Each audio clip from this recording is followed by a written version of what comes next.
ಬೆಳಗಿನ ತಿಂಡಿಗೆ ಡಿಫ್ರೆಂಟಾಗಿ ಏನಾದರೂ ಮಾಡಬೇಕು ಅಂದರೆ ಈ ಜೋಳದ ಕಡುಬನ್ನ ನೀವು ಟ್ರೈ ಮಾಡ್ಬೋದು. ಸ್ವೀಟ್ ಕಾರ್ನ್ ತೊಗೊಳ್ಳಿ, ಅದನ್ನು ಸಿಪ್ಪೆ ತೆಗೆದು ಆ ಸಿಪ್ಪೆನ ಅಂದರೆ ಸ್ಕಿನ್ನ ನೀವು ಬಿಸಾಕಬೇಡಿ, ಅದನ್ನು ತೊಳೆದು ಇಟ್ಕೊಳ್ಳಿ. ಆನಂತರ ಇಡ್ಲಿ ರವೆ ಸಿಕ್ಕತ್ತಲ್ಲ ಅಂಗಡಿನಲ್ಲಿ, ಅದನ್ನು ಹುರಿದು ಸ್ವಲ್ಪ ನೆನೆಸಿಟ್ಕೊಳ್ಳಿ.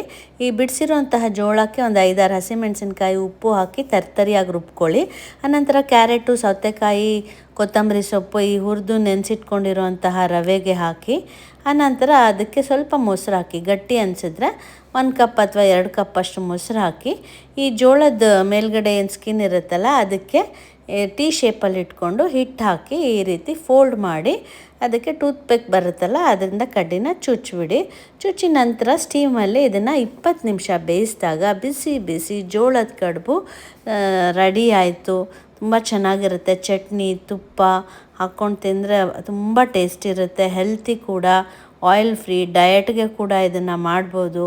ನಿಮ್ಗೆ ನನ್ನ ರೆಸಿಪಿ ಇಷ್ಟ ಆದರೆ ಲೈಕ್ ಮಾಡಿ, ಶೇರ್ ಮಾಡಿ, ಸಬ್ಸ್ಕ್ರೈಬ್ ಮಾಡಿ. Thank you for watching. Thank you.